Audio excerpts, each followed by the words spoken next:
I'm about to explain how white supremacist groups became so deeply woven into law enforcement and our judiciary. I'm also going to explain what it means to be an anti-racist in this day and age. And lastly, I'm going to explain what I believe we need to do about it.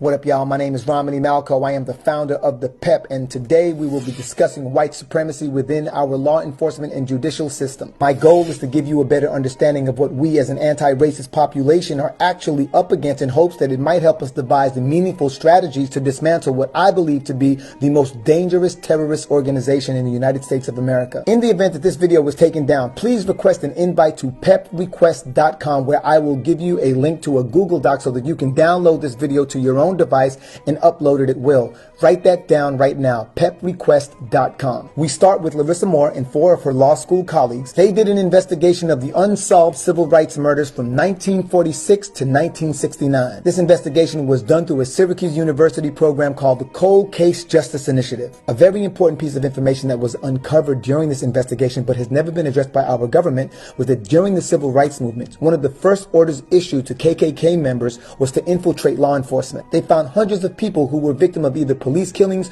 or killed by the Ku Klux Klan that have never been investigated thoroughly and are not on the FBI's list. And no one has any intention of ever investigating these murders. In 1991, a U.S. District Court judge found that Los Angeles sheriff's deputies had formed a neo-Nazi gang called the Vikings. The Vikings made it their duty to terrorize Black and Latino communities. But check this out, that same group of Los Angeles County sheriff's deputies that the U.S. District Court judge defined as a neo-Nazi gang terrorizing communities of color was defined by the police department officials as a harmless social group. Harmless. Keep in mind that 70 Linwood residents filed reports claiming that this harmless social group partook in systemic acts of shooting, killing, brutality, terrorism, house trashing, and other acts of lawlessness and wanton abuse of power, particularly against people of color. This neo-Nazi gang sounds like a very fine group of people.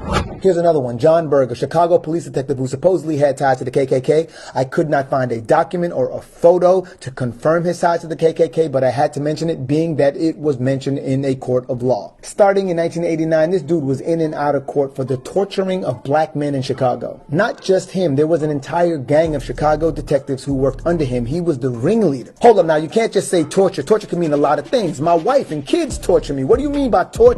A list was eventually compiled of 105 black men who said that they were suffocated with plastic bags, typewriter covers, and for those of you who don't know what a typewriter is, think of it as the first BlackBerry, only a lot bigger. And then that came in a plastic case.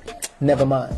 Other forms of torture included a hand-cranked electrical device which Detective Berg called his nigger box. There was a cattle prod and a violet ray machine, also known as a shock wand, all of which were used on the torture victim's genitals. Y'all want to keep talking about this?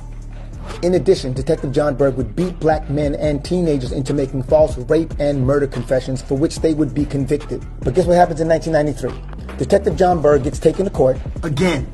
But this time he was dismissed from the police force, was never charged, and continued to collect his police pension. The whole county was complicit. The officers, the lawyers, the judges, the politicians, they all knew about the torturings but wanted to keep it covered up. At one point, 17 attorneys with 12 clients combined, who had all claimed to have been beaten by John Berg, submitted a petition requesting that the Cook County judiciary not be allowed to have any further involvement in their cases. The petition cited that 3 of the 50 Cook County judges were former Chicago police detectives, 2 of which had worked under John Berg. 16 judges were former state's attorneys who had direct involvement with the torture cases, meaning 1, they accepted false confessions being beaten out of defendants, 2, partook in prosecuting people who were tortured into making false confessions, or 3, supervised the prosecution of those claiming to be torture victims by electric shocks to the genitals, constant strikes to the genitals, beatdowns and suffocation, and the list goes on. Another 6 of those judges had testified on behalf of John Berg at the police board hearing when the city tried to fire him for torture. And another 3 of those 50 judges had defended the city in these police brutality lawsuits. So you can see why these attorneys wanted their clients trial by a completely different set of judges, maybe even a completely different county. Every judge mentioned was somehow directly or indirectly connected to protecting John Berg during his torture lawsuits. But thanks to lone wolf officer Frank Laverty, John Berg was eventually prosecuted in 2008 for charges related to the torturing of 120 black men in the city of Chicago. But if you really want to give credit where credit is due, the first person to make mention of John Berg's torturing tactics in the court of law was Andrew Wilson in 1989.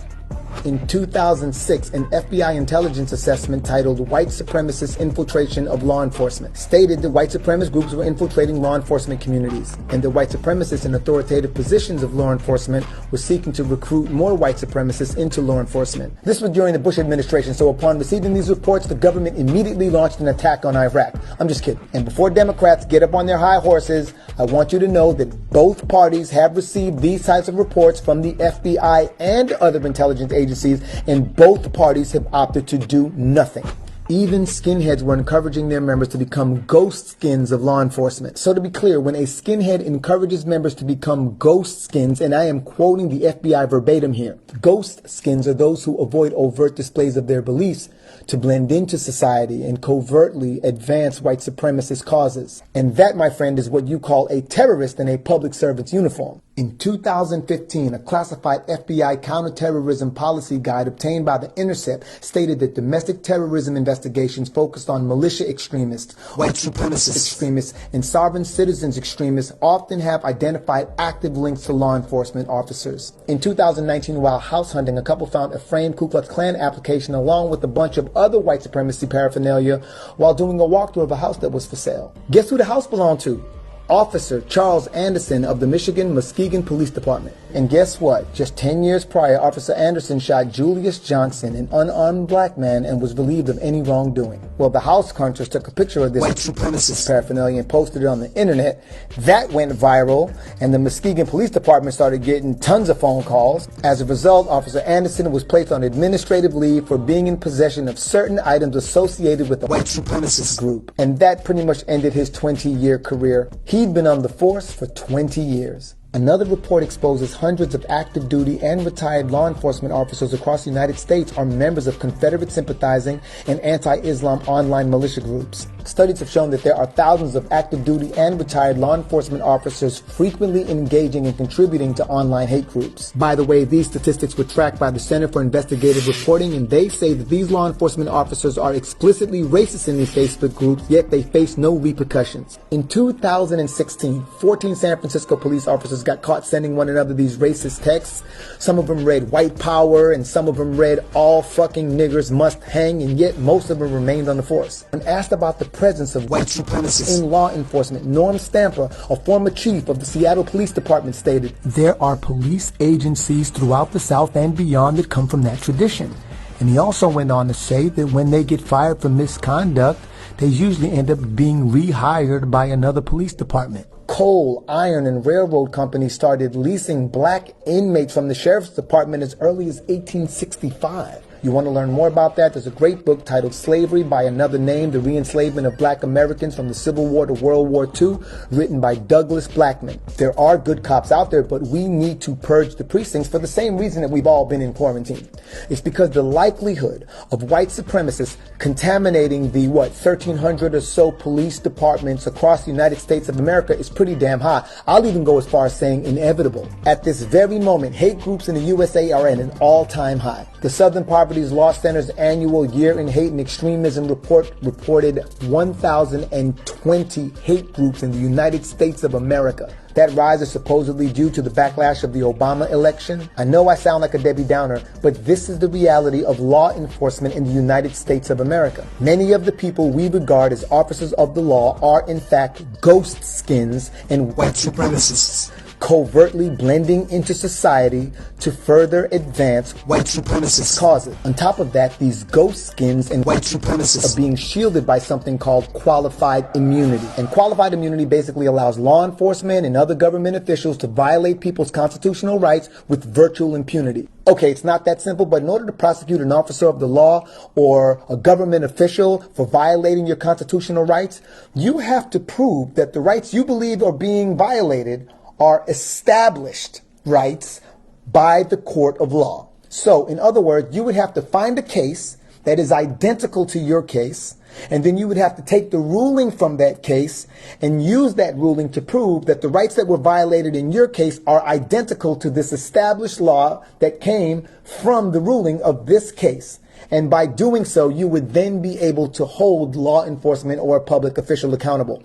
Practically impossible. I'm not saying it can't be done. It has been done. But it really makes it difficult to hold law enforcement and public officials accountable. The Supreme Court themselves says this law protects all but the plainly incompetent and those who knowingly violate the law. And qualified immunity is one of the main reasons why law enforcement seems to be held to a lower standard. By the way, if you are seeing any value in this content, I beg of you to request an invite to peprequest.com.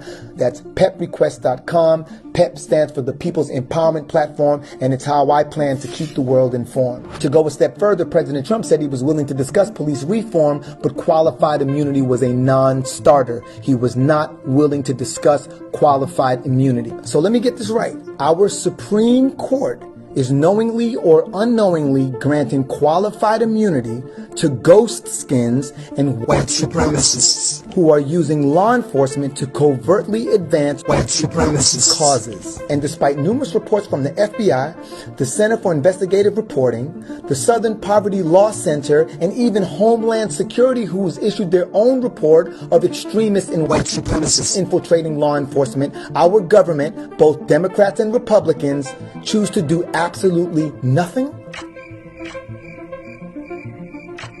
That don't sound like a setup to you, fam? That don't sound like when the kingpins get the goons to do their dirty work? No correlation there?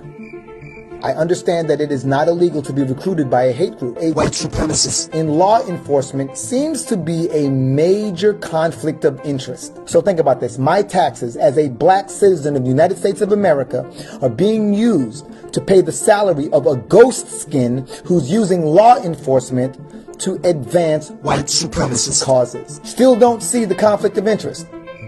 Again, if this video is removed from this platform, please request an invite at peprequest.com and I will send you a link which will allow you to download this video to your own device where you can share it anywhere. So what do we do from here? Because this video is not all about how bad it is. This video is to give you a clearer understanding of what we are actually dealing with so that maybe we can devise better strategies. I do see hope in the way that so many are responding to this call to action. There is a group of us that are actually seeking to be educated beyond the typical meme or news excerpt. The voices of our activists are finally being amplified, which is raising a lot of awareness. We have allies. I got clowned for talking about allies on my boys podcast back in the day, but that shit has come to fruition. The other thing is, the more I observe these white supremacists, the more I see repetition in their behavioral patterns. Those patterns can be dissected and used to predict some of their strategies moving forward. For instance, all of the protests, the global support, and all of these big companies stepping up on behalf of Black Lives Matter, there will be a lot of white reactionary politics. Police unions are going to be lobbying and campaigning and using scare tactics to convince you that the streets are going to be so much more dangerous if you allow them to defund the police. It's going to be anarchy. We're the only thing between you and the animals. And from my experience, particularly when it comes to elections, the rationale cannot compete with fear. Another form of backlash will be a huge wave of real estate gentrification. In order to make white tenants feel more comfortable moving into these once underserved communities, the developers are going to request more policing in those areas. So not only will this lead to more arrests, but losing a family member to law enforcement will make it even more difficult to maintain the cost of a home in these areas. Business associations are also going to request increased policing. Local political parties and city council are going to be preying on anxious voters. Voter suppression. They're going to try to make it so hard for you to vote. You find yourself waiting in line forever. And there might be violent attacks, if not already. There have been 4 black people hanging from trees with no rush for a thorough investigation on either case. And we cannot physically go to war with an armed group of white supremacists protected by the law. I'm getting in trouble for this video. Hopefully now you see why I say these ghost skins and white supremacists hiding behind law enforcement are the most dangerous organized terrorist groups in the United States of America. The urgent need to vote and spend as a collective seems more apparent now than it has ever been in my 51 years of life. And when I say collective, I am referring to anti-racists. I told you I was going to get in trouble for this one, but I don't just mean voting on a federal level. I'm talking about getting in city council's ass, who acts as a legislative branch of your city's government.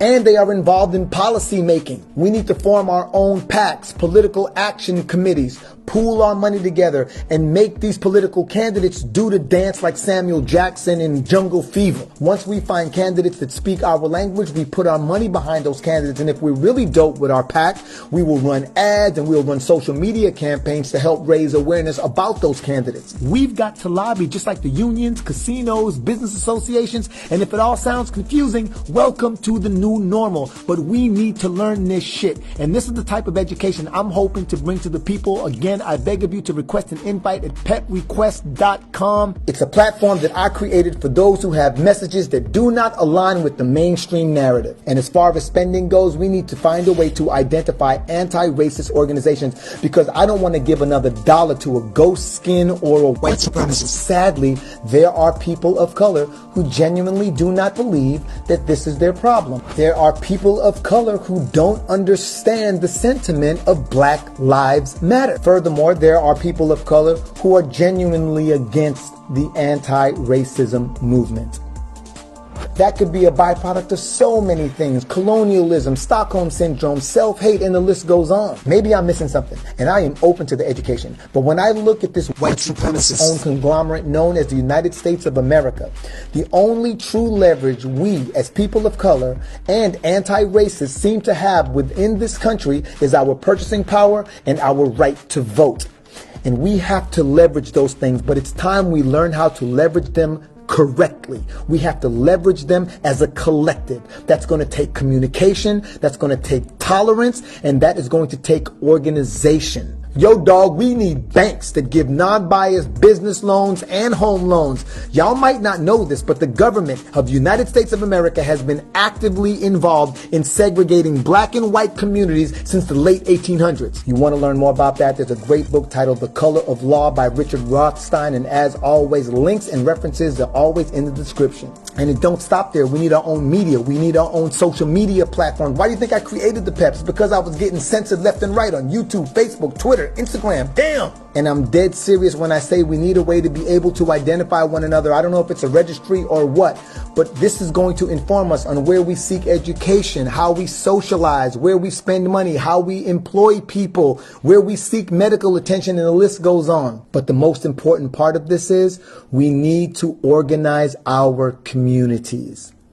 Through organization of our communities, we can leverage the spending power and the voting power that we have. This conversation could go on forever, but I know y'all ain't got all that time, so I'ma just stop right here. And if you like this conversation and want to continue it, please request an invitation to petrequest.com. Again, that's petrequest.com. My name is Romany Malco, and this concludes another episode of whatever you want to call it.